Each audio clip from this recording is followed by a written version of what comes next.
Okay, let's talk about polygenic inheritance and epistasis. Previously हमने Mendelian non Mendelian inheritance के अंदर बात की थी। मेंडेलियन इनहेरिटेंस में हमने सिंगल ट्रेड इनहेरिटेंस देखा था और इनहेरिटेंस ऑफ टू ट्रेड्स देखा था। फिर हमने कहा कि कुछ कैरेक्टर्स ऐसे हैं कि जिसके अंदर मेंडेलियन इनहेरिटेंस नहीं होती, उसमें हमें को-डोमिनेंस और इनकम्प्लीट डोमिनेंस नजर आए कि जिसके अंदर नॉन मेंडेलियन इनहेरिटेंस हो रही थी। अब ये कुछ और फिनोमेना है जिनके अंदर हमें जो है वो डिफरेंस नजर आता है मेंडेलियन इनहेरिटेंस से। तो उनमें एक है हमारे पास जिसे हम पॉलीजेनिक इनहेरिटेंस कहते हैं और एक एपिस्टेसिस है। अच्छा, जो भी कैरेक्टर्स होते हैं वो दो तरह से अपने आप को एक्सप्रेस करते हैं। या तो वो उनकी एक्सप्रेशन जो है वो दो चीजों के ऊपर दो में से किसी एक चीज के ऊपर डिपेंड करती है। या तो वो क्वालिटेटिव होती है या क्वांटिटेटिव होती है।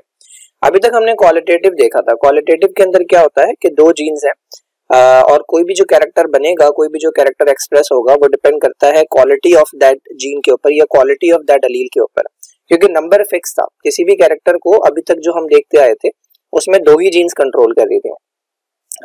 जैसे हम अगर उसकी बात करें, फ्लावर कलर की बात करें, तो हमारे पास अगर ये दो क्रोमोसोम्स है तो इनके ऊपर जो दो जीन्स लगी हुई थी, बस यही जीन्स थी जो कि कंट्रोल कर रही थी फ्लावर के कलर को। तो इनकी क्वालिटी के ऊपर डिपेंड करता था कि एक्सप्रेशन जो है या कैरेक्टर जो है उसका फिनोटाइप कैसा होगा। अगर यहाँ पे रेड कलर की अलील लगी हुई होंगी दोनों, तो कलर रेड हो जाएगा। अगर एक जगह रेड एक जगह व्हाइट होगा तो जो डोमिनेंट होगा, फॉर एग्जांपल रेड डोमिनेंट है तो ये हो जाएगा। तो ये है क्वालिटेटिव एक्सप्रेशन, ठीक है, क्वालिटी के ऊपर बेस कर रहा है। पॉलीजेनिक इनहेरिटेंस के ऊपर या एपिस्टेसिस के ऊपर अंदर जो होता है वो क्वांटिटी के ऊपर डिपेंडेंस होती है, क्योंकि अब जो हम बात करेंगे वो दो से ज्यादा जीन्स होंगी। किसी भी कैरेक्टर को कंट्रोल करने के लिए जब दो से ज्यादा जीन्स की इन्वॉल्वमेंट हो जाए तो वो फिर आपका पॉलीजेनिक इनहेरिटेंस कहलाता है। और ऐसे कैरेक्टर्स जो हैं वो पॉलीजेनिक कैरेक्टर्स कहलाते हैं, ठीक है। एपिस्टेसिस क्या होता है? एपिस्टेसिस के अंदर ये होता है कि कोई जीन जो है वो अपना काम करना चाहती है लेकिन कोई दूसरी जीन जो है वो उसके ऊपर इन्फ्लुएंस अपना रखती है, तो वो कहलाता है एपिस्टेसिस। इसको डिटेल में देखेंगे आगे। तो हमारे पास ये डेफिनेशन है। इन्हें कंटिन्यूसली वेरिंग ट्रेट्स भी कहा जाता है। जो पॉलीजेनिक कैरेक्टर्स होते हैं, यानी ऐसे कैरेक्टर्स के जिनके लिए दो या दो से ज्यादा जीन्स जो है वो उन्हें कंट्रोल कर रही होती है, उन्हें पॉलीजेनिक कैरेक्टर्स भी कहा जाता है और कंटिन्यूसली वेरिंग ट्रेट्स भी कहा जाता है। क्यों कहा जाता है कंटिन्यूसली वेरिंग ट्रेट्स? बिकॉज यहाँ पर जो हमने एग्जांपल देखी थी उसमें आपको सिर्फ कितनी दो वैरायटीज नजर आएंगी, ठीक है, रेड और व्हाइट फ्लावर्स नजर आएंगे, ठीक है। लेकिन जो पॉलीजेनिक इनहेरिटेंस होती है उसके अंदर आपको बहुत सारी वैरायटीज नजर आती हैं। दो एक्सट्रीम्स होती हैं, जैसे एक एक्सट्रीम हो गई रेड और एक एक्सट्रीम हो गई व्हाइट, लेकिन इसके दरमियान में आपको मल्टीपल अदर वैरायटीज नजर आती हैं। जैसे इंसानों में स्किन कलर है तो हमारे पास सिर्फ दो ही तरह के लोग नहीं होते, बिल्कुल ही ब्लैक और बिल्कुल ही व्हाइट। हमारे पास ऐसे लोग होते हैं जो बिल्कुल ही ब्लैक हो, ऐसे होते हैं जो बिल्कुल ही व्हाइट हो, और उसके दरमियान में बहुत सारी वैरायटीज जो है हमें स्किन कलर के अंदर नजर आती हैं, क्योंकि ये एक पॉलीजेनिक कैरेक्टर है। इसके लिए मल्टीपल जीन्स हैं जो कि इसे कंट्रोल कर रहे होते हैं। तो इसीलिए इन्हें कंटिन्यूसली वेरिंग ट्रेट्स भी कहा जाता है, क्योंकि इनके अंदर बहुत सारी वैरायटीज आपको नजर आती हैं। और ये एग्जांपल है क्वांटिटेटिव इनहेरिटेंस की। इसमें होता क्या है, पॉलीजेनिक इनहेरिटेंस में दो से ज्यादा जीन्स हैं, वो 4 भी हो सकती हैं, वो 6 भी हो सकती हैं, वो 8 भी हो सकती हैं, वो 10 भी हो सकती हैं। अच्छा, अब इसमें हर जीन जो है वो अपना अपना कुछ ना कुछ इन्फ्लुएंस रखती है, कुछ ना कुछ अपना जो है वो किरदार अदा करती है। अगर वो पॉजिटिव कैरेक्टर भी हो सकता है, वो पॉजिटिव एडिशन भी हो सकती है, वो नेगेटिव भी हो सकती है। जैसे अगर मेरे पास दो अलील्स हैं, दो वैरायटी ऑफ जीन्स है, जिसमें एक अलील जो है वो रेड कलर प्रोड्यूस करने वाली है, ठीक है, और एक अलील जो है वो व्हाइट कलर प्रोड्यूस करने वाली है, ठीक है। तो रेड वाली जो है वो अपना जो है वो काम करेगी, यानी रेड कलर प्रोड्यूस करेगी, और जो जिसकी वजह से व्हाइट कलर होना है वो शायद अपना काम ना करे, जिसकी वजह से इसको अपना काम करने का मौका मिल जाएगा। तो ये तो सिंपल हो गया, सिंपल मेंडेलियन इनहेरिटेंस के अंदर हो गया, दो अलील हो गए। लेकिन जब पॉलीजेनिक इनहेरिटेंस है और मेरे पास रेड कलर वाली 3 है, व्हाइट कलर वाली 3 है, तो तीनों रेड कलर वाली जो है वो थोड़ा थोड़ा कलर प्रोड्यूस करेंगी, जिससे कलर जो है वो रेड का कुछ शेड आएगा, और तीनों व्हाइट वाली जो है वो थोड़ा थोड़ा व्हाइट कलर प्रोड्यूस करेंगी या थोड़ा थोड़ा कलर प्रोड्यूस नहीं करेंगी, जिसकी वजह से जो हमारे पास फिनोटाइप बनेगा वो रेड और व्हाइट के दरमियान में कहीं बनेगा। तो ये हमारे पास पॉलीजेनिक इनहेरिटेंस है। एक एग्जांपल एनिमल्स के अंदर, एक एग्जांपल प्लांट्स के अंदर डिस्कस की गई है। अच्छा, एपिस्टेसिस मैंने बताया कि एपिस्टेसिस के अंदर क्या होता है, कोई भी जो जीन्स हैं जो किसी कैरेक्टर को कंट्रोल कर रही हैं, उनकी जो एक्सप्रेशन है, उनका जो उनसे जो प्रोडक्ट बनना है वो इन्फ्लुएंस होता है किसी और जीन के पेयर से। इसकी अगर मैं सिंपल एग्जांपल दूं तो हम जो मेंडेलियन कैरेक्टर्स पढ़ते हैं, सिंपल मेंडेलियन कैरेक्टर्स पढ़ते हैं, मेंडेलियन इनहेरिटेंस पढ़ते हैं, उसकी मिसाल ऐसी है कि जैसे एक बच्चा है, उसकी डेवलपमेंट करनी है, आपने उसे बड़ा करना है, ठीक है। तो कुछ फैमिलीज ऐसी होती हैं कि जिसके अंदर माँ बाप जो है वो मतलब लड़का लड़की जो है वो शादी के बाद अलग रह रहे होते हैं, ठीक है। तो ये एग्जांपल है सिंपल मेंडेलियन ट्रेट्स जो है उनकी, कि बच्चा जो है उसकी डेवलपमेंट के लिए दो लोग रिस्पॉन्सिबल हैं। जैसे किसी एक कैरेक्टर के लिए दो जीन्स रिस्पॉन्सिबल होती हैं, तो यहाँ पे बच्चे की डेवलपमेंट के लिए दो लोग रिस्पॉन्सिबल है, माँ और बाप, ठीक है। बट कुछ लोग ऐसे होते हैं जो जॉइंट फैमिली के अंदर रहते हैं, तो जॉइंट फैमिली के अंदर जो बच्चे की डेवलपमेंट होती है वो मल्टीपल लोग कर रहे होते हैं, ठीक है। नाना भी हैं, नाना तो नहीं होंगे, खैर दादा है, दादी है, चाचा है, चाची है, तो मल्टीपल लोग हैं कि जो मिलकर जो है वो बच्चे की डेवलपमेंट कर रहे होते हैं, उसको बड़ा कर रहे होते हैं, उसकी देखभाल कर रहे होते हैं। तो ये जो एक बच्चे की डेवलपमेंट के लिए मल्टीपल लोग आ गए अब, ठीक है, तो ये हमारे पास एग्जाम्पल होती है किसकी, ये पॉलीजेनिक इनहेरिटेंस की एग्जाम्पल होती है। एपिस्टेसिस के अंदर क्या होता है? एपिस्टेसिस के अंदर ऐसा है कि एक लड़का है, एक लड़की है, दोनों एक दूसरे को पसंद करते हैं, शादी करना चाहते हैं, लेकिन कोई दूर की खाला है या दूर की चाची है कि जिन्हें लड़का नहीं पसंद आ रहा या लड़की नहीं पसंद आ रहा, और वो इस शादी के खिलाफ हैं और वो इन्हें शादी करने नहीं दे रही। तो ये जो इन्फ्लुएंस आ रहा है इनका दूर की चाचा या दूर की खाला का, जिनका डायरेक्टली कोई ताल्लुक नहीं है, लड़का लड़की ने साथ जिंदगी गुजारनी है, वो शादी करना चाह रहे हैं, बट ये जो दूर की खाला का, दूर के चाचा का इन्फ्लुएंस आ रहा है, तो ये एग्जाम्पल है एपिस्टेसिस की, ठीक है। अच्छा, now let's talk about polygenic traits, polygenic characters जो है उनकी एग्जाम्पल प्लांट्स के अंदर और एनिमल्स के अंदर।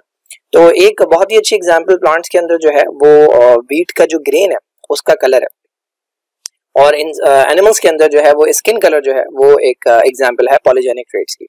मैंने बताया था कि जितनी भी जीन्स होंगी, फॉर एग्जाम्पल 6 जीन्स है या 8 जीन है, हर जीन जो है वो अपना एक पॉजिटिव या नेगेटिव इफेक्ट देगी। अगर रेड कलर की अलील है तो वो अगर 4 अलील्स है तो चारों रेड कलर प्रोड्यूस करेंगी, व्हाइट वाली जो अलील्स हैं व्हाइट कलर के लिए, या कलर ना प्रोड्यूस करने वाली जो अलील है वो कलर प्रोड्यूस नहीं करेंगी। तो 4 के प्रोड्यूस होने से और 4 के ना प्रोड्यूस होने से टोटल अगर 8 है, तो उनके दरमियान का कोई हमारे पास वैरायटी बनेगी। तो इन्होंने जो एक्सपेरिमेंट किया उसके अंदर इन्होंने क्रॉस करवाया एक ऐसे प्लांट को जो कि और इन्होंने क्रॉस करवाया एक ऐसे प्लांट को जो कि डार्क रेड कलर का वीट ग्रेन प्रोड्यूस करता था, ठीक है, गंदम का दाना, और दूसरा प्लांट ऐसा लिया जो कि व्हाइट कलर का गंदम का दाना जो है वो प्रोड्यूस करता था। तो ये आपकी हो गई ये आपके हो गए पेरेंट्स, ठीक है, डार्क रेड प्रोड्यूस करने वाला और व्हाइट ग्रेन प्रोड्यूस करने वाला। जब इन्होंने क्रॉस करवाया तो जो F1 जनरेशन, जो पहली जनरेशन बनती है, उसके अंदर इन्हें लाइट रेड ग्रेन्स मिले। तो ये तो दरमियान की वैरायटी आ गई ना, तो इससे जो है ना वो ये लगा कि शायद ये इनकम्प्लीट डोमिनेंस वाला सीन है, जो ब्लेंडिंग हो गई, रेड और व्हाइट मिलके जो है वो लाइट रेड कह लें या पिंकिश कह लें, तो ये एक वैरायटी बन गई। बट जब F2 जनरेशन प्रोड्यूस की गई, F2 जनरेशन कैसे प्रोड्यूस की गई, ये जो प्लांट्स बने थे जो कि लाइट रेड ग्रेन प्रोड्यूस कर रहे थे, इनको पेरेंट्स कंसिडर करके इन दोनों को आपस में क्रॉस करवाया, तो जो F2 जनरेशन बनी, उस F2 जनरेशन के अंदर 7 शेड्स ऑफ कलर आपको मिले, यानी ऐसे प्लांट्स मिले जो मुख्तलिफ रंग के वीट ग्रेन्स जो है वो प्रोड्यूस कर रहे थे। उसमें से एक वो था जो कि डार्क रेड ग्रेन्स प्रोड्यूस कर रहा था, 6 जो है वो मॉडरेटली डार्क रेड प्रोड्यूस कर रहे थे। मॉडरेटली डार्क रेड के अंदर क्या है, 15 जो है वो रेड, ठीक है, 20 जो है वो लाइट रेड, 15 जो है वो पिंक, 6 जो है वो लाइट पिंक। ये खैर डिफरेंट वैरायटीज हैं जो कि ये प्रोड्यूस कर रहे थे, एंड 1 जो है वो व्हाइट, ठीक है, यानी 7 वैरायटीज हैं डार्क रेड से लेकर व्हाइट तक, और उसके दरमियान में ये डिफरेंट हमारे पास वैरायटीज हैं जो प्रोड्यूस हो रही थी। अब इससे इन्होंने अंदाजा लगाया कि ये जो वीट का कलर है ये असल में 6 जीन्स हैं जो कंट्रोल कर रही हैं, ठीक है, 6 लोकसेस हैं, 6 पोजीशंस हैं डिफरेंट क्रोमोसोम्स के ऊपर जो कि वीट के ग्रीन का कलर जो है वो प्रोड्यूस कर रही हैं। अच्छा, जीन्स 6 हैं लेकिन अलील्स 2 ही हैं।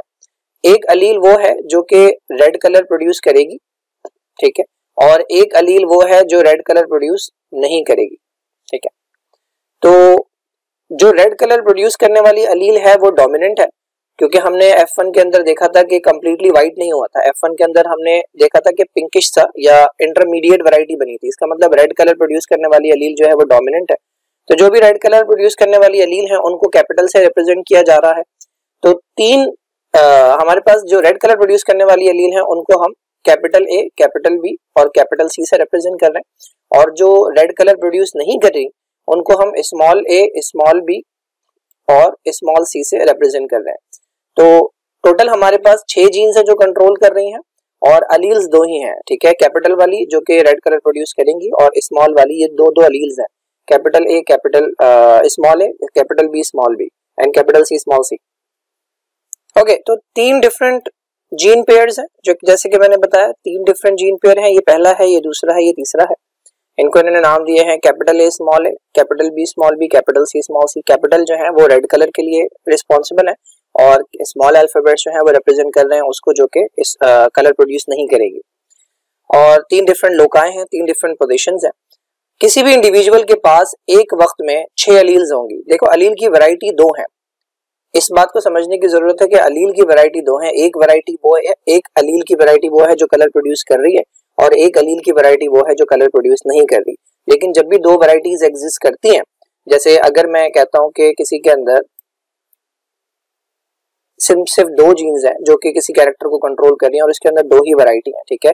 एक अलील वो है जो कि टॉल करवाती है और एक अलील वो है जो कि ड्वार्फ करवाती है। अगर इसके पास दोनों सेम भी होंगी तो मैं कहूंगा इसके पास दोनों सेम अलील्स हैं। दोनों अलील्स कौन सी हैं इसके पास दोनों अलील्स टॉल करवाने वाले हैं। तो किसी भी इंडिविजुअल के पास एक वक्त में कोई 6 अलील्स होंगी, वो 6 अलील सेम भी हो सकती हैं, ठीक है, वो 6 अलील डिफरेंट भी हो सकती हैं। तो इनमें से जो कैपिटल वाली अलील है वो रेड कलर का पिगमेंट प्रोड्यूस करेंगी और जो स्मॉल वाली अलील्स हैं वो कोई पिगमेंट जो है वो प्रोड्यूस नहीं करेंगी, ठीक है। अब देखा ये गया कि अगर किसी के पास सारी की सारी अलील ऐसी हैं जो कि रेड पिगमेंट प्रोड्यूस करने वाली है, यानी कैपिटल अल्फाबेट वाली है, दोनों कैपिटल ए, दोनों कैपिटल बी, दोनों कैपिटल सी, तो इसका कलर जो है वो डार्क रेड होगा, जो कि हमें एक वैरायटी नजर आ रही थी डार्क रेड। ये एक ही सिचुएशन में हो सकता है कि जब सारी की सारी अलील्स जो हैं वो कलर प्रोड्यूस करने वाली हो। बिल्कुल इसी तरह अगर किसी के पास सारी की सारी अलील्स जो है वो कलर प्रोड्यूस न करने वाली होंगी, यानी उसके पास स्मॉल ए, स्मॉल बी और स्मॉल सी होंगे, तो इसका कलर जो है वो व्हाइट होगा, जो कि हमें एक वैरायटी से नजर आ रहा है। अब इन 6 में से अगर हम एक एक करके कलर प्रोड्यूस करने वाली अलील जो है वो निकालते जाएं, इधर से सारी की सारी अलील कलर प्रोड्यूस करने वाली थी रेड कलर, अगर उनमें से एक एक अलील निकालते रहें तो कलर जो है वो लाइट होता जाएगा और इस तरह की वैरायटीज जो है वो हमें देखने को मिलेंगी, ठीक है। अगर इसके अंदर देखें, एक अलील जो है वो रेड वाली है तो कलर आपको जो है वो लाइट पिंक नजर आएगा। ये सारी की सारी अलील्स जो है ये कलर प्रोड्यूस नहीं कर रही, सिर्फ ये एक अलील है जो कलर प्रोड्यूस कर रही है। बिल्कुल इसी तरह यहाँ पे भी सिर्फ ये एक अलील है जो कलर प्रोड्यूस कर रही है और यहाँ पे भी सिर्फ एक अलील है जो कलर प्रोड्यूस कर रही है, तो लाइट पिंक हो जाएगा। अगर 2 अलील्स होंगी जो पिगमेंट प्रोड्यूस करने वाली होंगी, जैसे एक कैपिटल ए है और एक कैपिटल बी, बाकी अलील्स कलर नहीं प्रोड्यूस करेंगी। यहाँ पे एक कैपिटल बी, एक कैपिटल सी है, बाकी अलील्स कोई कलर प्रोड्यूस नहीं कर रही है, और यहाँ पे एक कैपिटल ए, एक कैपिटल सी है, तो कलर विल बी पिंक। तो पहले लाइट पिंक था, अब पिंक हो रहा है। अगर 3 पिगमेंट्स हैं, 3 रेड कलर प्रोड्यूस करने वाली हैं तो लाइट रेड हो जाएगा। अगर 4 हैं तो इट विल प्रोड्यूस रेड, ठीक है, और 5 है अगर तो मॉडरेटली डार्क रेड हो जाएगा। अगर 6 की 6 अलील है तो हम पहले ही पढ़ चुके हैं कि बिल्कुल ही डार्क रेड जो है वो कलर आएगा। तो ये कहलाते हैं पॉलीजेनिक कैरेक्टर्स और इस तरह से आपको मल्टीपल वैरायटीज नजर आती है। ये पूरा क्रॉस जो है वो बनाया गया, इसमें से जो भी कैपिटल वाले हैं सारे के सारे कैपिटल वाले, ठीक है, वो एक ही वैरायटी है, वो रेड कलर प्रोड्यूस करेगा, बिल्कुल डार्क रेड। और जो व्हाइट वाली वैरायटी है उसके अंदर सारे के सारे ऐसी अलील्स हैं जो कलर प्रोड्यूस नहीं कर रही, बाकी सारे जो है वो इनके दरमियान में मिक्सचर के तौर पे। तो ये एग्जाम्पल हो गई किसके अंदर, ये एग्जाम्पल हो गई प्लांट्स के अंदर। दूसरी एग्जाम्पल जो है वो हमारे पास एनिमल्स के अंदर है, ठीक है। So this is another very good example of polygenic inheritance. इंसानों के अंदर भी अगर सिंपल 2 जीन्स होती हैं जो कि इस कैरेक्टर को कंट्रोल कर रही होती हैं, तो आपको सिर्फ 2 वैरायटीज नजर आती हैं, या तो बहुत ही डार्क स्किन इंडिविजुअल्स होते हैं या फिर बहुत ही लाइट स्किन इंडिविजुअल होते हैं, अगर सिर्फ डोमिनेंट और रिसेसिव की अगर हम बात करते हैं। अगर हमारे पास ये इनकम्प्लीट डोमिनेंस के अंदर होता तो हमारे पास 3 वैरायटीज नजर आती। एक वो होते हैं कि जो बिल्कुल ही डार्क होते हैं, एक वो होते हैं जो बिल्कुल ही लाइट होते हैं, और एक वो होते हैं जिन्हें इंटरमीडिएट कहा जाता है। इंटरमीडिएट के लिए एक और वर्ड यूज होता है जिसको मुलाटो कहते हैं। अगर एक ऐसा बच्चा है कि जिसके एक पेरेंट जो है वो बहुत ही डार्क है, डार्क स्किन है, और दूसरा जो है वो बहुत ही लाइट स्किन है, तो वो दरमियान वाला वैरायटी बनती है जिसको हम मुलाटो कहते हैं। यहाँ पे ये जो वैरायटी है दिस इज मुलाटो, और मुलाटो या मिलेटो इसे प्रोनाउंस किया जाता है। और अगर ये को डोमिनेंस होती तब भी हमें 3 वैरायटी नजर आती हैं। एक वो होते हैं जो बिल्कुल ही डार्क होते हैं, एक वो होते हैं जो बिल्कुल ही लाइट स्किन होते हैं, और तीसरे वो होते हैं कि जिनके अंदर लाइट और डार्क पैचेस हमें नजर आते हैं, या फिर जिस तरह जीब्रा होता है स्ट्रिप्स होती हैं लाइट और डार्क, बिल्कुल उसी तरह का कोई पैटर्न हमें नजर आता है, क्योंकि अगर वो कोडोमिनेंट होता। लेकिन चूंकि ये पॉलीजेनिक इनहेरिटेंस है, पॉलीजेनिक ट्रेट है, तो इसके अंदर हमें मल्टीपल वैरायटीज नजर आती हैं स्किन कलर के अंदर। यहाँ पे तो कम वैरायटीज नजर आ रही हैं, इंसानों के कलर की इससे ज्यादा वैरायटीज होती हैं जो कि एक्चुअली एग्जिस्ट करती हैं। तो इस जिस तरह पिछला हमारा जो कैरेक्टर था उसको भी 3 जीन पेयर्स जो है वो कंट्रोल कर रहे थे, यानी टोटल 6 एलील्स हैं, बिल्कुल इसी तरह यहाँ पर भी टोटल 6 एलील्स हैं, यानी 3 जीन पेयर्स हैं जो कि इसे कंट्रोल करेंगे। उन जीन्स को भी उन्होंने नाम दिया है ए, बी और सी का। उसके अंदर भी एक डोमिनेंट अलील होगी और एक रिसेसिव अलील होगी। डोमिनेंट अलील, अच्छा अब यहाँ पर हमारे पास जीन्स के डिफरेंट फंक्शंस हैं। जीन ए जो है हमारे पास वो किस चीज के लिए रिस्पॉन्सिबल है? हमारे पास जो भी स्किन कलर होता है वो एक पिगमेंट की वजह से होता है जिसको हम मेलेनिन कहते हैं, और ये मेलेनिन जो है ये एक तरह के सेल्स बनाते हैं जिन्हें हम मेलानोसाइट्स कहते हैं। ये मेलानोसाइट जो है ये हमारी स्किन के अंदर मौजूद होते हैं और डिफरेंट पार्ट्स के अंदर मौजूद होते हैं। ये मेलानोसाइट्स जो है ये मेलेनिन की प्रोडक्शन के लिए रिस्पॉन्सिबल है। तो जीन ए जो है हमारे पास ये रिस्पॉन्सिबल है इन मेलानोसाइट्स के सर्वाइवल के लिए, इनकी प्रोलिफरेशन के लिए। सर्वाइवल के बाद प्रोलिफरेशन का मतलब ये है कि इनकी रिप्रोडक्शन के लिए, और तीसरा माइग्रेशन के लिए। असल में हमारी जो स्किन होती है, अगर मैं उसे दिखाऊं, तो if you see this is the human skin. Skin के जो है वो कुछ लेयर्स होती हैं। सबसे पहले ऊपर वाली लेयर होती है which is known as the epidermis, उसके बाद नीचे वाली एक लेयर होती है that is known as the dermis, and then उसके नीचे एक लेयर होती है जिसको हाइपोडर्मिस कहते हैं, जिसके अंदर सबक्यूटेनियस टिश्यूज वगैरह होते हैं। डर्मिस जो है उसके अंदर ब्लड वेसल्स और नर्व एंडिंग्स होती हैं। जो भी आपको पेन फील होता है वो इस डर्मिस की वजह से होता है, और एपिडर्मिस सबसे ऊपर वाली लेयर होती है। बट एपिडर्मिस को इटसेल्फ जो है वो डिवाइड किया जाता है 5 लेयर्स के अंदर। तो ये खाली एपिडर्मिस है जिसको मल्टीपल लेयर्स के अंदर जो है वो डिवाइड किया जाता है। कॉर्नियम है, ग्रैनुलोसा है, स्पाइनस लेयर है। बट असल में जो बात मैं करना चाह रहा हूँ वो इस बेसल लेयर की करना चाह रहा हूँ, जो सबसे नीचे वाली लेयर होती है। And this is the cell which is known as a melanocyte. ठीक है, ये यहाँ पे बेसल लेयर के अंदर जो है ये मेलानोसाइट मौजूद होते हैं और ये इनकी एक्सटेंशंस होते हैं। तो मेलानोसाइट असल में जो है वो बेसल लेयर में मौजूद होते हैं और यहाँ से ये मेलानिन प्रोड्यूस करते हैं कुछ स्मॉल बैग्स के अंदर जिन्हें मेलानोसोम्स कहते हैं, और वो बैग्स जो है फिर ये ट्रांसफर करते हैं डिफरेंट सेल्स के अंदर, जो कि स्किन के सेल्स होते हैं जिन्हें हम केराटिनोसाइट्स कहते हैं। तो ये मेलानिन के जो बैग्स हैं ये फिर इन सेल्स के अंदर ट्रांसफर किए जाते हैं। सो दैट्स हाउ मेलानोसाइट जो है वो फंक्शन करता है। सो ये एक और डायग्राम है जिसके अंदर ये दिखा है कि ये आपके पास नीचे जो है ये डर्मिस है, ऊपर पूरी की पूरी एपिडर्मिस है। एपिडर्मिस के अंदर डिफरेंट वैरायटीज ऑफ सेल्स मौजूद है। ये बेसल लेयर है, बेसल लेयर के अंदर आपके मेलानोसाइट मौजूद है जिनके ये डेंड्राइटिक सेल्स, डेंड्राइटिक प्रोसेसेस हैं, और इसके अंदर से मेलानोसोम जो है प्रोड्यूस होकर ट्रांसफर हो रहे हैं डिफरेंट नेबरिंग सेल्स के अंदर। तो जीन ए जो है हमारे पास वो इन मेलानोसाइट के सर्वाइवल के लिए, इनकी प्रोलिफरेशन के लिए और माइग्रेशन ऑफ मेलानोसाइट्स के लिए रिस्पॉन्सिबल होती है। जीन बी जो है वो रिस्पॉन्सिबल है टायरोसिनेज एंजाइम के बनाने के लिए। टायरोसिनेज जो है ये एक एंजाइम है जो कि एक अमीनो एसिड के ऊपर एक्ट करता है। उस अमीनो एसिड का नाम है टायरोसिन, और वो उस टायरोसिन को कन्वर्ट करता है मेलानिन के अंदर। तो अगर आपके पास टायरोसिनेज ही ना हो तो आप जो है वो मेलानिन जो है वो या तो प्रोड्यूस ही नहीं करेंगे या फिर मेलानिन की बहुत कम क्वांटिटी आपके अंदर जो है वो प्रोड्यूस होगी। ठीक है, तो सिंथेसिस ऑफ मेलानिन के लिए जीन बी रिस्पॉन्सिबल है। जीन सी जो है वो रिस्पॉन्सिबल है हमारे पास डिटर्मिनेशन के लिए। किस चीज की डिटर्मिनेशन के लिए? ब्लैक और dark brown type of melanin की। हमारे पास दो तरह का मेलानिन होता है, एक हमारे पास यू मेलानिन होता है और एक हमारे पास फिनोमेलानिन होता है। तो डार्क ब्लैक और ब्राउन टाइप का जो मेलानिन होता है उसे यू मेलानिन कहते हैं, जो कि आपके बालों के अंदर या फिर जो भी स्किन के डार्क एरियाज है उनके अंदर मौजूद होता है। जबकि जो फिनोमेलानिन होता है ये थोड़ा सा रेडिश टाइप का मेलानिन होता है, रेड ब्राउन या रेडिश टाइप का मेलानिन होता है। ये लिप्स के अंदर मौजूद होता है, या फिर हमारे जो रिप्रोडक्टिव स्ट्रक्चर्स हैं मेल के अंदर, जो पीनस की जो टिप होती है, ग्लैंड्स पेनिस जैसे कहते हैं, उसके अंदर, या फिर फीमेल के अंदर विजाइना, ठीक है, या फिर लिप्स और फिंगर टिप्स, इनके अंदर जो है हमारे पास ये यू मेलानिन जो है वो मौजूद होता है, जो कि ऐसे पिंकिश सा या फिर रेडिश सा ह्यू जो है वो देता है। तो ये तीन हमारे पास जीन्स हैं जो कि कंट्रोल कर रही हैं इस कैरेक्टर को, जिसे हम कहते हैं स्किन कलर इन ह्यूमन। अब इन तीन की दो दो वैरायटीज हैं, एक इनके अंदर डोमिनेंट अलील होगी और एक इनके अंदर रिसेसिव अलील होगी। सो वो इंडिविजुअल्स के जिनके पास सारी की सारी अलील्स जो है वो डोमिनेंट वैरायटी की होंगी, उनका स्किन कलर बहुत डार्क होगा। जिनके पास सारी की सारी वैरायटीज जो है वो रिसेसिव अलील वाली होंगी, उनका कलर बहुत लाइट होगा। जिनके पास तीन डोमिनेंट अलील हैं, तीन रिसेसिव अलील हैं, उनका इंटरमीडिएट स्किन कलर होगा, जिसे मुलाटो कहते हैं। इसका आप क्रॉस बिल्कुल उसी तरह से करवा सकते हैं। एक डार्क स्किन इंडिविजुअल ले लें और एक बहुत ही लाइट स्किन इंडिविजुअल ले लें, उनको रिप्रोड्यूस करवा दें, उनके नतीजे में इंटरमीडिएट वैरायटी बनेगी, एंड देन इंटरमीडिएट वैरायटी के 2 इंडिविजुअल ले लें और उन्हें आपस में क्रॉस करवा दें, तो उसके नतीजे में आपको 7 डिफरेंट वैरायटीज जो है वो देखने को मिलेंगी। तो ये तो फिनोटाइप की बेसिस के ऊपर हो गई। जीनोटाइप की बेसिस के ऊपर आपको डिफरेंट वैरायटीज देखने को मिलेगी। यहाँ पे ये 7 वैरायटीज दी गई हैं और ये हमारे पास लोकस दिया हुआ है, ठीक है, डिफरेंट जीन की पोजीशंस दी हुई हैं और ये जो है ये वो बताया गया है डोमिनेंट और रिसेसिव के अंदर। तो ये एक ऐसा इंडिविजुअल है कि जिसके पास तीनों जो जीन्स हैं उनकी रिसेसिव एलील मौजूद है। 6 की 6 रिसेसिव एलील इसके पास मौजूद है।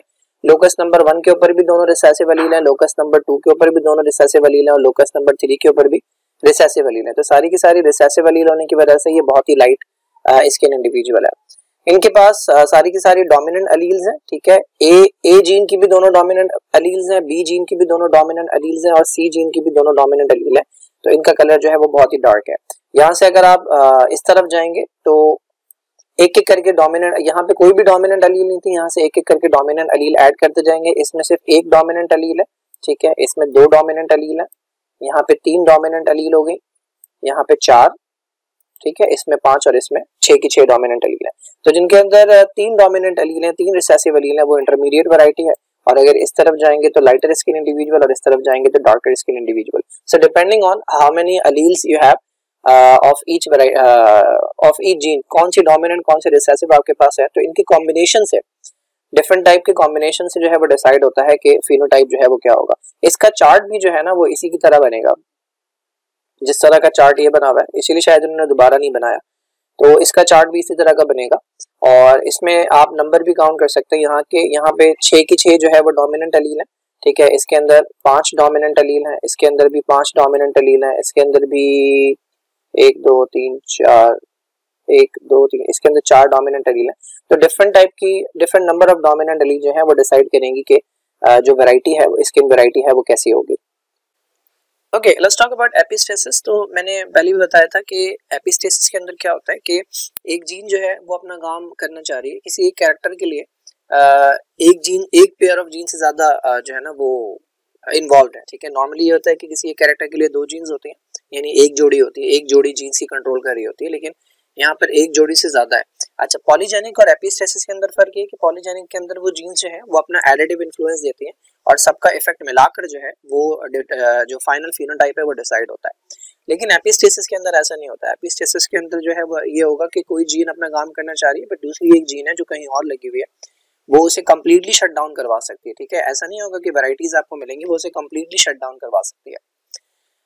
इसकी मिसाल मैंने दी थी कि लड़का और लड़की शादी करना चाह रहे हैं, दोनों एक दूसरे के साथ खुश हैं, दोनों एक दूसरे से प्यार करते हैं, शादी करना चाह रहे हैं, लेकिन ये है कि कोई दूर की खाला, दूर की रिश्तेदार ऐसी हैं कि जिनको लड़का या लड़की पसंद नहीं है, तो वो अपना इन्फ्लुएंस रखती हैं और उनकी वजह से ये शादी नहीं हो पाती। ये बिल्कुल इसी तरह है जैसे अवाम जो है वो किसी एक पॉलिटिशियन को सिलेक्ट करना चाह रहे हैं और उसे वजीर आजम बनाना चाह रहे हैं, लेकिन एक कोई महकमा है जिसका काम भी नहीं है इससे रिलेटेड, ठीक है, इलेक्शन से रिलेटेड कोई एक महकमा है जो फाइनली डिसाइड कर रहा है कि वजीर आजम कौन बनेगा, ठीक है। तो वो जीन्स के जो अपना इंटरफेयर कर रही हैं वो इंटरफेयरिंग जीन भी कहलाती हैं और एपिस्टैटिक जीन भी कहलाती हैं। जैसे कि आपका वो महकमा जो कि खुद से सेलेक्ट कर रहा है कि कौन वजीर आजम बनेगा वो एपिस्टैटिक कहलाएगा और जिनको दबाया जा रहा है वो हाइपोस्टैटिक है। तो वो जीन जो कि मास्क हो रही है, जो अपना काम नहीं कर पा रही, वो लड़का लड़की जो है वो हाइपोस्टैटिक हो गए और जो दूर के रिश्तेदार है वो एपिस्टैटिक है, ठीक है।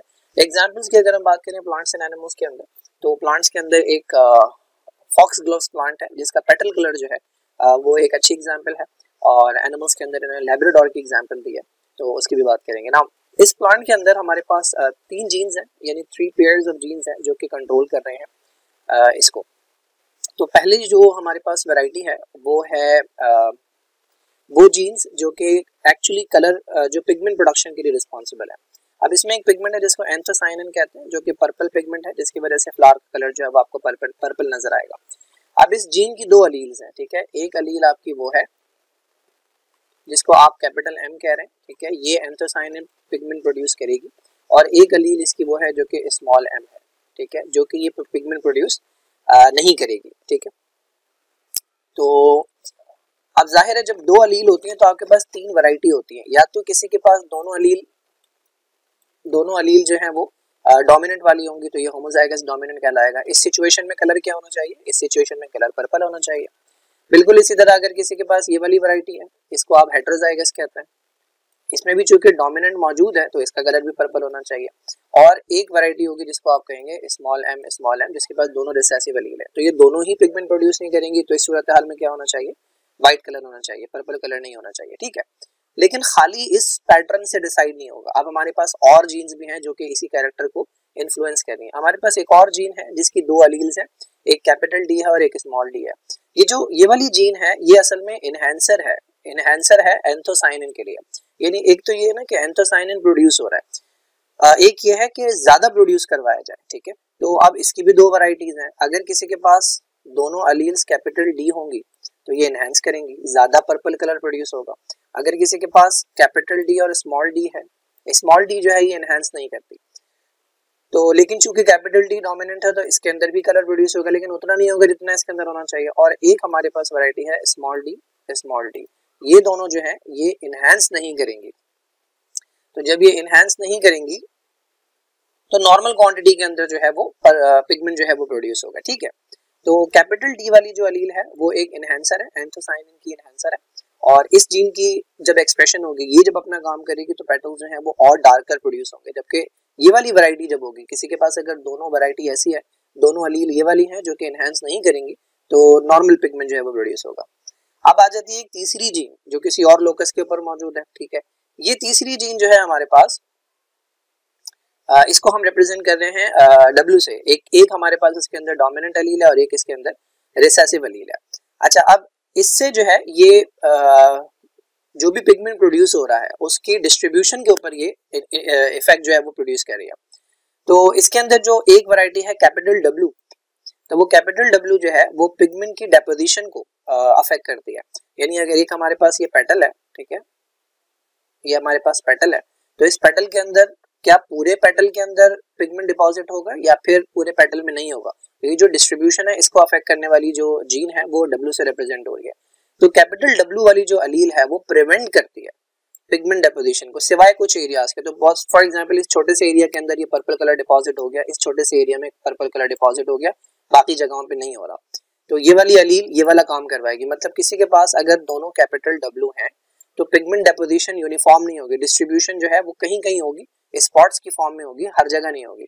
अगर किसी के पास कैपिटल W और स्मॉल W है तो अगेन एक ये वाली डोमिनेंट अलील मौजूद है तो ये प्रिवेंट करेगी पिगमेंट डेपोजिशन को हर जगह पे। लेकिन सिर्फ ये वाली वैरायटी है स्मॉल W, इसकी वजह से आपकी डेपोजिशन सही होगी, यूनिफॉर्म डेपोजिशन होगी। तो यही इन्होंने शॉर्ट करके लिखा हुआ है। जो M है, जो M वाली जीन है, इसकी दो वैरायटीज हैं, कैपिटल M और स्मॉल m, ये दो अलील्स हैं। किसी के पास अगर दोनों कैपिटल M हैं तो वो एंथोसाइनिन प्रोड्यूस करेगा, किसी के पास अगर एक कैपिटल M एक स्मॉल m है तो ये भी चूंकि एंथोसाइनिन प्रोड्यूस करने वाली डोमिनेंट है तो पर्पल कलर प्रोड्यूस होगा। सिर्फ एक कंडीशन है कि जिसके अंदर फ्लावर जो है वो व्हाइट होगा, यानी होना चाहिए, जिसमें कोई पिगमेंट प्रोड्यूस नहीं होगा, वो है जब उसके पास दोनों स्मॉल m हो। ठीक है, डी वाली जो जीन है उसकी दो वैरायटीज है, उसके दो अलील्स हैं, कैपिटल डी स्मॉल डी, ये इनहेंसर है। कैपिटल डी जो है वो इनहेंस करता है, दोनों कैपिटल डी में भी इनहेंस होगा, यानी ज्यादा पिगमेंट प्रोड्यूस होगा। एक कैपिटल डी होगा तब भी इनहेंस होगा। सिर्फ एक ही वैरायटी है कि जिसके अंदर इनहेंस नहीं होगा, और वो है आपका जब दोनों स्मॉल डी मौजूद होंगे तो इसके अंदर आपको लाइट कलर देखने को मिलेगा। कलर प्रोड्यूस हो रहा है लेकिन इनहेंस नहीं हो रहा, जबकि इस सिनेरियो में डार्क कलर देखने को मिल रहा था। और तीसरी जो हमारे पास जीन है वो उसके लिए मौजूद है डिस्ट्रीब्यूशन के लिए। तो इसमें जो कैपिटल वाली वैरायटी है, जो अलील कैपिटल W से रिप्रेजेंट हो रही है, वो डिस्ट्रीब्यूशन को प्रिवेंट कर रही है, और जो स्मॉल W से रिप्रेजेंट कर रहे हैं हम रिसेसिव अलील जो है वो यूनिफॉर्म कलर प्रोड्यूस करवा रही है, कोई स्पॉट्स नहीं है। ठीक है, अच्छा, जब भी मेंडल का हमने डाई हाइब्रिड क्रॉस देखा था जिसमें हमने इंडिपेंडेंट असॉर्टमेंट देखी थी, तो उसमें जो हमें रेशो मिल रहा था वो 9:3:3:1 का मिलता है, जबकि यहाँ ये रेशो जो है ये मॉडिफाइड हो जाता है, ये 12:3:1 होता है। वो इसी वजह से होता है कि यहाँ पे एपिस्टैटिक जीन्स मौजूद है, वहाँ पे कोई एपिस्टैटिक जीन्स मौजूद नहीं थी, तो यहाँ पे इन एपिस्टैटिक जीन्स की वजह से ये रेशो जो है ये मॉडिफाई हो रहा है। सो इन्होंने यहाँ पे क्रॉस करवाया हुआ है, इस क्रॉस को देख लेते हैं। तो इन्होंने यहाँ पे एंथोसाइनिन वाली जो अलील्स हैं उनको मेंशन नहीं किया, मेरे ख्याल में इसलिए भी मेंशन नहीं किया क्योंकि एक्चुअली जो चीज डिसाइड करेगी कि कलर आएगा या नहीं आएगा वो एंथोसाइनिन वाली अलील्स नहीं है, यानी कैपिटल M स्मॉल m से नहीं पता लगेगा, बल्कि असल में आपको W से पता लगेगा कि वो उस पिगमेंट को फैलने देगी भी या नहीं देगी, राइट। अच्छा, अब आपको क्रॉस कैसे करवाना होता है, आप होमोजाइगस इंडिविजुअल्स लेते हैं, ठीक है, यानी आप ले लें कैपिटल डी, ठीक है, और कैपिटल डब्ल्यू, और तीसरा आप ले लें कैपिटल एम और कैपिटल एम, और अब इसको क्रॉस करवाएंगे किसके साथ, स्मॉल डी, स्मॉल डब्ल्यू और स्मॉल एम। तो इनके जो यानी इन पेरेंट्स से जो ऑफस्प्रिंग बनेंगे वो F1 जनरेशन कहलाएगी। तो F1 जनरेशन में यहाँ से एक कैपिटल डब्ल्यू आएगा, यहाँ से एक कैपिटल डी आएगा, यहाँ से स्मॉल डी आएगा, यहाँ से कैपिटल डब्ल्यू आएगा, यहाँ से स्मॉल डब्ल्यू आएगा, यहाँ से कैपिटल एम आएगा, यहाँ से स्मॉल एम आएगा।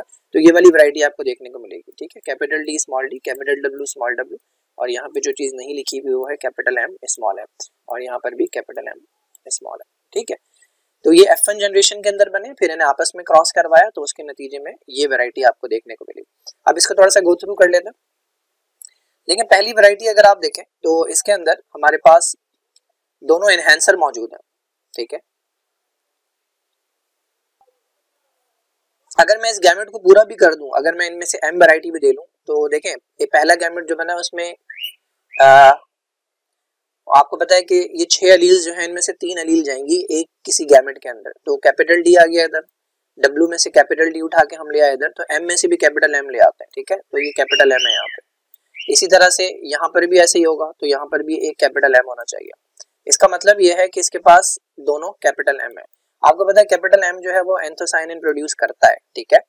इसके पास दोनों कैपिटल एम है, इसका मतलब इसके अंदर एंथोसाइनिन प्रोड्यूस हो रहा है। इसके पास दोनों कैपिटल डी हैं, आपको पता है कि कैपिटल डी एनहांस करने वाला है, तो इसका मतलब इसे बहुत ही डार्क होना चाहिए था, लेकिन नहीं हो पा रहा। उसकी वजह क्या है, उसकी वजह यह है कि ये वाली जो जीन है ये एपिस्टैटिक जीन है, और ये इसके अंदर पिगमेंट डिस्ट्रीब्यूशन को रोक रही है, ठीक है। यानी ये वो महकमा है जो पॉलिटिशियन को बनने नहीं दे रहा, जो आवाम चाहती है उस पॉलिटिशियन को नहीं बनने दे रहा, बावजूद इसके कि उसको वोट पड़े हैं, लेकिन उस पॉलिटिशियन को नहीं आने दे रहा।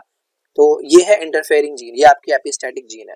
तो देखें जो फिनोटाइप आपको नजर आ रहा है वो व्हाइट नजर आ रहा है, और स्पॉटेड का मतलब ये है कि पिगमेंट जो है वो सिर्फ छोटे छोटे एरिया में डिपॉजिट हो रहा है, पूरा यूनिफॉर्मली इसको एक्चुअली पर्पल होना चाहिए था। अगर आमतौर पे इसे देखें तो दोनों अलील ऐसी हैं जो एंथोसाइनिन प्रोड्यूस कर रही हैं, और दोनों अलील वो हैं जो कि ज्यादा एंथोसाइनिन बनवा रही हैं। इनहैंसर मौजूद है मेरे पास, लेकिन उसके बावजूद कलर प्रोड्यूस नहीं हो रहा, उसके बावजूद पूरा पेटल जो है वो मुझे पर्पल नजर नहीं आ रहा। उसकी वजह यही है कि ये वाली जो अलील्स हैं ये एपिस्टैटिक जीन्स हैं जो कि इसे अपना काम करने से रोक रही हैं।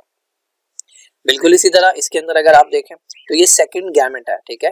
कैपिटल डी आ गया, पहले आपने कैपिटल डी को सेम रखा, अब बजाय कैपिटल डब्ल्यू के आपने स्मॉल डब्ल्यू ले लिया, और आप इनमें से कोई भी ले सकते हैं, कैपिटल एम भी ले सकते हैं, स्मॉल एम भी ले सकते हैं। तो मैं यहाँ पे कैपिटल एम ले लेता हूँ, और यहाँ पे मैं स्मॉल एम ले लेता हूँ। अच्छा, यहाँ पे तो कैपिटल एम ही है, यहाँ पे मैं स्मॉल एम ले लेता हूँ। मैं सिर्फ बता रहा हूँ कि जो है ना कैपिटल एम या स्मॉल एम होने से फर्क ही नहीं पड़ रहा। तो एक कैपिटल एम आ जाएगा इधर से, और एक स्मॉल एम आ जाएगा। आई होप आपको क्रॉस जो है वो बनाना आता हो, अगर नहीं आता तो मेरी जो पुरानी बुक की वीडियोस हैं उसमें से देख लें। मैं इसमें अभी बहुत ज्यादा टाइम नहीं लगा रहा, मैं सिर्फ समझाना चाह रहा हूँ। एक बार आपको कॉन्सेप्ट समझ आ जाएगा तो आप क्रॉस खुद ही बना लेंगे। तो अब इसके बाद देखें, एक कैपिटल एम है और एक स्मॉल एम है, ठीक है।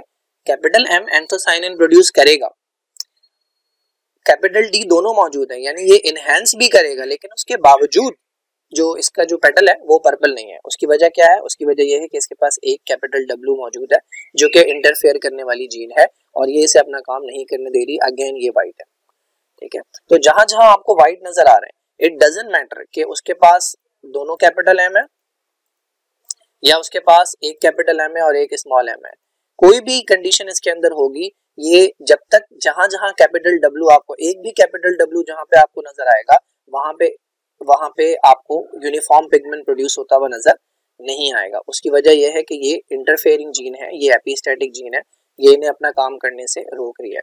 चाहे इनहेंसर हो या ना हो इसे फर्क नहीं पड़ता, चाहे पिगमेंट प्रोड्यूस करने वाली एलील हो या ना हो इसे फर्क नहीं पड़ता, ये इसे अपना काम करने नहीं देगी। अब आ जाते हैं जहां पे कलर प्रोड्यूस हो रहा है। अच्छा, ये रेड नहीं है, ये पर्पल होगा, ठीक है। एंथोसाइनिन जो है ये पर्पल पिगमेंट होता है, ठीक है। तो अच्छा, अब यहाँ पे डार्क रेड क्यों आ रहा है? अच्छा, उसकी वजह यह है कि सबसे पहली वजह यह है कि इसके पास इंटरफेयर करने वाली अलील नहीं है। देखें, इसके पास स्मॉल डब्ल्यू है, स्मॉल डब्ल्यू जो होती है वो यूनिफॉर्म कलर प्रोड्यूस करवाती है, ठीक है। वो स्पॉट्स के ऊपर कलर प्रोड्यूस नहीं करवाएगी, वो पूरा पेटल जो है वो कलर से भर देगी। तो इसके पास चाहे कैपिटल एम दोनों कैपिटल एम हो या इसके पास एक कैपिटल एम और एक स्मॉल एम हो, इट डजंट मैटर, क्योंकि इसके पास इनहेंसर भी मौजूद है। तो ये भी अपना काम करेगा और ये भी अपना काम करेगा और पूरा का पूरा पेटल जो है वो आपको रेड मिलेगा। बिल्कुल इसी तरह यहाँ पर भी एक एनहेंसर मौजूद है, चाहे एक अलील एंथोसायनिन वाली हो, ये डार्क रेड नजर आ जाएगा आपको। उसकी वजह ये है कि इसके पास दोनों अलील जो है वो नॉन इंटरफेयर करने वाली हैं, जो यूनिफॉर्मली डिपॉजिट करवाएंगी। वही सिनेरियो आपको यहाँ पर भी मिलेगा। यहाँ पर अगर हम देखें तो अच्छा हाँ, ये डार्क रेड इसलिए भी नजर आएंगे कि ये होमोजाइगस होंगे, इसके लिए होमोजाइगस है और ये रेड वैरायटी के लिए होमोजाइगस होने चाहिए। ये जो हमें नजर आ रहा है ये लाइट रेड है, ठीक है। ये लाइट रेड क्यों है? पहली बात तो कलर कैसे लाइट रेड नहीं सॉरी लाइट पर्पल क्यों है? क्योंकि एक तो इसके अंदर दोनों स्मॉल डब्ल्यू मौजूद है, ठीक है। ये नॉन इंटरफेयरिंग अलील्स हैं, इनहेंसर भी मौजूद है और इसके पास दोनों जो है आपकी सॉरी एक जो है इसके पास पिगमेंट प्रोड्यूस करने वाली होगी और एक इसके अंदर पिगमेंट प्रोड्यूस ना करने वाली होगी, ठीक है। तो दिस इज हाउ एपिस्टेसिस जो है ना वो मुतासिर करता है। तो बजाय इसके कि आपको 12:3:1 का 9:3:3:1 का रेशो मिले, आपको 12:3:1 का रेशो मिलता है, जो कि मॉडिफाइड रेशो होता है एपिस्टेसिस का। Okay, so this is the purple colour, ठीक है, and this is the white colour जिसे अल्बाइनो भी कहते हैं और इसके अंदर ये स्पॉट्स की फॉर्म के अंदर पर्पल कलर जो है आपको नजर आ रहा है, क्योंकि जो इंटरफेयरिंग जीन है वो इसे कंप्लीटली यूनिफॉर्मली डिस्ट्रीब्यूट होने से रोक रही है। तो इवन इसके पास दोनों एंथोसायनिन प्रोड्यूस करने वाली एलील्स मौजूद होंगी, इसके पास दोनों इनहेंस करने वाली एलील भी मौजूद होंगी, लेकिन उसके बावजूद जो कलर है वो यूनिफॉर्मली डिपॉजिट नहीं हो रहा। तो एनिमल्स के अंदर अगर हम बात करें एपिस्टेसिस की, तो मैमल्स के अंदर डॉग्स में लैब्राडोर एक वैरायटी होती है, उसका जो कोट कलर है जो उसकी एग्जांपल उन्होंने यहाँ पे मेंशन की है। तो इसका जो कोट कलर है वो 3 वैरायटीज के अंदर हमें देखने को मिलता है, यानी ब्लैक कलर के डॉग्स हैं, चॉकलेटी कलर के डॉग्स हैं एंड येलो कलर के डॉग्स हैं, ठीक है। अच्छा, पिछली जो एग्जांपल हमने देखी थी उसमें 3 जीन्स की जोड़ियां थी, ठीक है, 3 पेयर्स ऑफ जीन्स थे। एक हम एम से रिप्रेजेंट कर रहे थे, एक डी से रिप्रेजेंट कर रहे थे और तीसरा जो है हम डब्ल्यू से रिप्रेजेंट कर रहे थे। यहाँ पे 2 जोड़ियां हैं जीन्स की, एक जो है हमारे पास अच्छा, और वैरायटीज कितनी है हमारे पास? जो एक्चुअली कलर है, जो एक्चुअल हमारे पास कलर है वो कैपिटल बी से हम रिप्रेजेंट करेंगे ब्लैक कलर को, ठीक है, ब्लैक कलर डोमिनेंट है, इसको हम कैपिटल बी से रिप्रेजेंट करेंगे। और दूसरा चॉकलेट कलर जो है, चॉकलेट कलर जो है उसको हम स्मॉल बी से रिप्रेजेंट करेंगे, ठीक है। तो एक अलील वो है जो ब्लैक कलर करवाने के लिए रिस्पॉन्सिबल है, उसे हम कैपिटल बी से रिप्रेजेंट कर रहे हैं, और दूसरी अलील वो है जो कि उसके लिए रिस्पॉन्सिबल है, चॉकलेट कलर के लिए रिस्पॉन्सिबल है। ये एक जीन की जोड़ी हो गई। अच्छा, दूसरी जीन की जोड़ी जो है वो किसी और क्रोमोसोम के किसी और लोकस के ऊपर मौजूद है, वो असल में एपिस्टैटिक जीन्स है। और ये एपिस्टैटिक जीन जो है ये काम करने से रोकती हैं, चाहे ब्लैक कलर वाली अलील हो चाहे चॉकलेटी कलर वाली अलील हो। उसको रिप्रेजेंट किया जा रहा है ई से। अब उसके अंदर एक जो है वो वैरायटी है डोमिनेंट वाली और एक जो है वैरायटी है रिसेसिव वाली। तो कैपिटल ई है, कैपिटल ई से रिप्रेजेंट कर रहे हैं और स्मॉल ई से रिप्रेजेंट कर रहे हैं। अच्छा, मजे की बात यह है कि कौन सी कंडीशन जो है वो इंटरफेयर करेगी? तो जब ये दोनों अलील जो हैं वो रिसेसिव अलील वाली वैरायटी होगी, स्मॉल ई, तब ये काम करने से रोक देंगी। प्रीवियसली हम देख रहे थे कि जब एक कैपिटल डब्ल्यू मौजूद था, एक डोमिनेंट एपिस्टैटिक अलील मौजूद थी, तो वो इंटरफेयर कर रही थी, अपना काम करने से रोक रही थी, ठीक है। जबकि यहाँ पर हम देखेंगे कि जब भी दोनों रिसेसिव अलील मौजूद होंगी, सिर्फ तब जो है वो कलर प्रोड्यूस नहीं हो सकेगा। जब एक इनमें से मौजूद होगी तो कलर प्रोड्यूस हो रहा होगा। तो पिछली जो एग्जांपल हमने देखी थी वो असल में डोमिनेंट एपिस्टेसिस की एग्जांपल थी, कि जहाँ पे एपिस्टैटिक अलील्स जब डोमिनेंट वैरायटी के अंदर मौजूद होगी तो वो अपना काम करने से रोकेगी। और ये जो एग्जांपल अब हम पढ़ेंगे ये रिसेसिव एपिस्टेसिस की एग्जांपल है, कि जब भी रिसेसिव कंडीशन होगी तब इसे वो अपना काम करने से रोकेगी। तो ये रिसेसिव एपिस्टेसिस की एग्जांपल है, जो कि लैब्राडोर के अंदर कलर वैरायटी है। तो ब्लैक कलर जो कि कैपिटल बी से रिप्रेजेंट कर रहे हैं वो डोमिनेंट है चॉकलेट कलर के ऊपर, सही है। तो आप क्रॉस करवाने के लिए एक डॉग ले लें जिसका ब्लैक कलर है, ठीक है, और वो होमोजाइगस है, तो कैपिटल बी और उसको आप चॉकलेटी के साथ क्रॉस करवा दें, ये हो गया स्मॉल बी, ठीक है। अब चूंकि कलर प्रोड्यूस हो रहा है तो मुझे पता है कि इनके अंदर स्मॉल ई वाली कंडीशन नहीं है, तो इसको अभी हम कंसिडर कर लेते हैं। इसके पास कैपिटल ई है, या एक कैपिटल ई स्मॉल ई है और इसके पास भी एक कैपिटल ई स्मॉल ई है, ठीक है। जब इन दोनों का आप क्रॉस करवाएंगे तो उसके नतीजे में जो F1 जनरेशन होगी उसके अंदर आपको ये वैरायटी देखने को मिलेगी, capital B small B capital E small E. तो ये जो है सारे ब्लैक कलर होंगे क्योंकि ब्लैक कलर डोमिनेंट है। तो आपको पता है F1 जनरेशन में कोई एक अपने आप को एक्सप्रेस करता है। फिर जब आप इसकी दो वैरायटीज को आपस में क्रॉस करवाएंगे, capital B capital E small E, ये दोनों ब्लैक वैरायटीज, इनको जब आपस में क्रॉस करवाएंगे तो आपको इस तरह का पूरा चार्ट मिल जाएगा, ठीक है। अब इसके अंदर हम देखेंगे कि जो पहली वैरायटी है इसके अंदर ये ब्लैक कलर है, ठीक है। इसके पास दोनों अलील्स ब्लैक कलर प्रोड्यूस करने वाली हैं और इसमें कलर प्रोड्यूस हो भी रहा है और वो इसलिए हो रहा है क्योंकि इसके पास इंटरफेयर करने वाली अलील्स नहीं है। यहाँ पे इंटरफेयर करने वाली अलील है स्मॉल ई और वो भी तब इंटरफेयर करेगी जब वो दोनों अलील मौजूद होंगी। तो यहाँ पे चूंकि इंटरफेयर करने वाली अलील मौजूद नहीं है तो इसलिए कलर प्रोड्यूस हो रहा है। तो जिस वैरायटी के अंदर ब्लैक या चॉकलेट कलर प्रोड्यूस हो रहा है वो इसलिए हो रहा है कि वहाँ पे कोई भी इंटरफेयर करने वाली अलील जो है वो रिसेसिव कंडीशन में मौजूद नहीं है, यानी होमोजाइगस कंडीशन में मौजूद नहीं है। दोनों रिसेसिव अलील जहां पर मौजूद होंगे सिर्फ वहां पे कलर प्रोड्यूस नहीं होगा। तो black colour brown colour black colour brown चॉकलेटी कलर ब्लैक कलर एंड चॉकलेटी कलर प्रोड्यूस हो रहा है। यहाँ पे कलर प्रोड्यूस नहीं हो रहा, ऑल्दो इसके पास दोनों ब्लैक कलर प्रोड्यूस करने वाली अलील्स है लेकिन उसके बावजूद कलर प्रोड्यूस नहीं हो रहा बिकॉज ये जो अलील है एपिस्टेटिक अलील ये मौजूद है किस कंडीशन के अंदर, ये होमोजाइगस कंडीशन में मौजूद है। और जब भी ये दोनों सेम अलील आ जाएंगी इंटरफेयर करने वाली तो ये कलर प्रोड्यूस होने से रोक देंगी, चाहे ब्लैक की अलील मौजूद हो चाहे चॉकलेटी की अलील मौजूद हो, ये दोनों को अपना काम करने नहीं देंगे। बिल्कुल इसी तरह यहाँ पे एक ब्लैक कलर प्रोड्यूस करने वाली और एक चॉकलेटी कलर प्रोड्यूस करने वाली अलील है, बट चूंकि दोनों रिसेसिव अलील मौजूद है इंटरफेयर करने वाली तो ये इसे अपना काम करने नहीं देंगे। सिमिलरली यहाँ पर भी एक ब्लैक कलर वाली एक चॉकलेटी वाली मौजूद है लेकिन चूंकि दोनों रिसेसिव अलील मौजूद हैं इंटरफेयर करने वाली तो ये से अपना काम करने नहीं दे रहे and the same condition is here, ठीक है। तो this is known as recessive epistasis.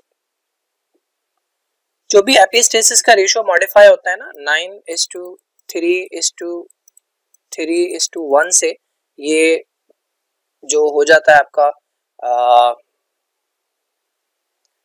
12:3:1, तो ये होता है आपका डोमिनेंट एपिस्टेसिस के अंदर, ठीक है। जबकि यही रेशियो मॉडिफाई जब रिसेसिव एपिस्टेसिस के अंदर होता है तो वो होता है 9:3:4। So that was epistasis. Next इंशाल्लाह बात करेंगे सेक्स डिटरमिनेशन की, सेक्स लिंकेज की, क्रॉसिंग ओवर की।